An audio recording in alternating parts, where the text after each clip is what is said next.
Hello दोस्तों, इस video में हम केनरा बैंक के IMPS, RTGS, NEFT, UPI charges के बारे में बिल्कुल डिटेल्स में बात करने वाले हैं। इसके साथ साथ हम इस वीडियो में ये भी देखेंगे कि आप कितना IMPS कर सकते हो, कितना RTGS कर सकते हो और कितना NEFT कर सकते हो। इसके अलावा आप कितना एक दिन में UPI कर सकते हो, बिल्कुल डिटेल्स में बात करने वाले हैं। तो वीडियो को बिल्कुल भी स्किप मत करिएगा। वीडियो स्टार्ट करते हैं। दोस्तों, यहाँ पर आप स्क्रीन पर देख पा रहे होंगे, यहाँ पर मैंने केनरा बैंक का वेबसाइट ओपन कर लिया है। अब सबसे पहले अगर हम RTGS को लेकर के बात करें तो देखो, सबसे पहले मैं कुछ बेसिक पॉइंट्स को एक्सप्लेन कर देता हूँ।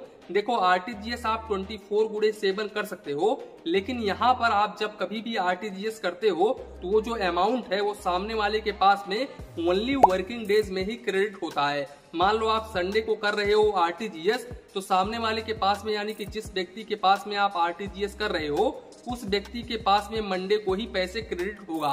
और बेसिकली RTGS का उपयोग बड़े अमाउंट को ट्रांसफर करने के लिए किया जाता है। जैसे कि अगर आप 2 लाख रुपए से अधिक का अमाउंट किसी के पास में ट्रांसफर करना चाहते हो तो यहाँ पर आप RTGS चूज कर सकते हो।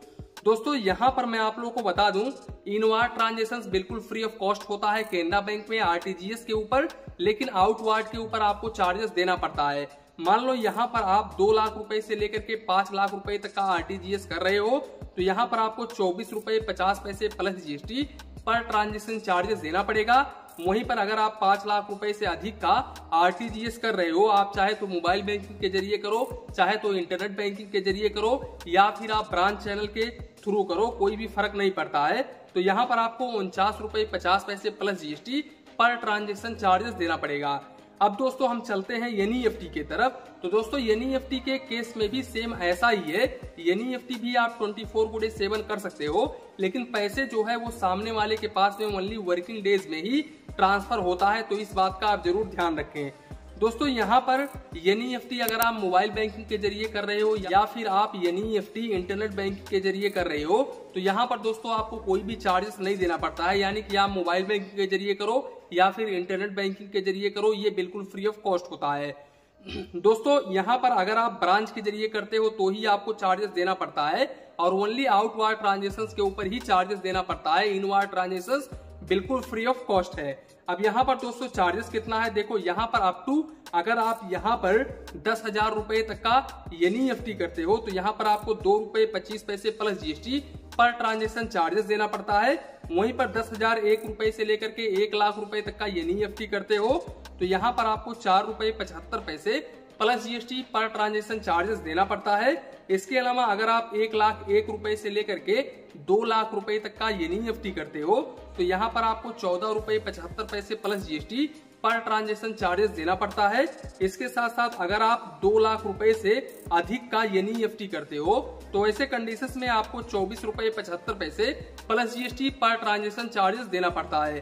दोस्तों, यहाँ पर आप देख पा रहे होंगे, केनरा बैंक ने साफ साफ क्लियरली मेंशन किया है कि अगर आप मोबाइल बैंकिंग के जरिए और इंटरनेट बैंकिंग के जरिए NEFT करते हो तो यहाँ पर आपको कोई भी चार्जेस नहीं देना पड़ेगा। अब दोस्तों, हम चलते हैं यहाँ पर IMPS चार्जेस के ऊपर। तो देखो, यहाँ पर अगर आप IMPS 1,000 रुपए से कम का अमाउंट IMPS करते हो तो यहाँ पर आपको कोई भी चार्जेस नहीं देना पड़ता है। लेकिन 1,000 रुपए से लेकर के 10,000 रुपए तक का IMPS करते हो तो यहाँ पर आपको 3 रुपए plus GST per transaction charges देना पड़ता है। वहीं पर 10,000 रुपए से लेकर के 25,000 रुपए तक का IMPS करते हो तो 5 रुपए प्लस GST पर ट्रांजेक्शन।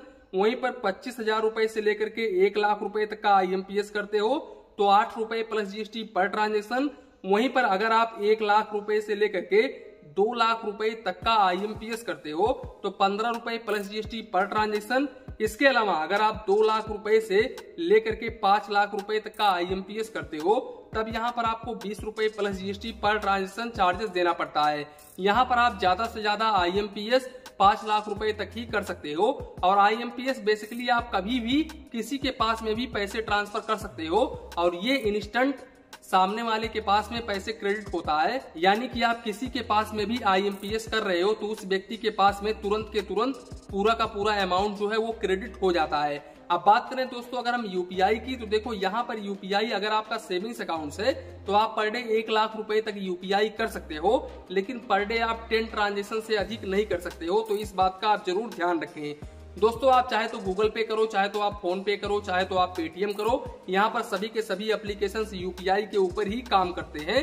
तो यहाँ पर आप पर डे 1 लाख रुपए तक कर सकते हो। ऐसा नहीं है कि अगर आप गूगल पे से 50,000 रुपए कर लिया है और आप सोच रहे हो कि मैं फोन पे से 1 लाख रुपए कर लूंगा, तो ऐसा कुछ भी नहीं है।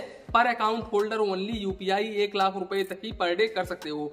हालांकि अगर आपके पास में मल्टीपल अकाउंट है, मान लो आपका स्टेट बैंक में भी अकाउंट है, पंजाब नेशनल बैंक में भी अकाउंट है, तो अलग अलग अकाउंट से आप मल्टीपल ट्रांजेक्शन कर सकते हो, लेकिन ओनली केनरा बैंक के अकाउंट से 10 ट्रांजेक्शन ही पर डे आप कर सकते हो।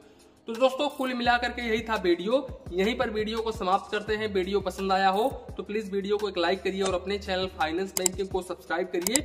मन में कुछ डाउट हो, कंफ्यूजन हो तो प्लीज कमेंट करिए। धन्यवाद, मिलते हैं नेक्स्ट वीडियो में।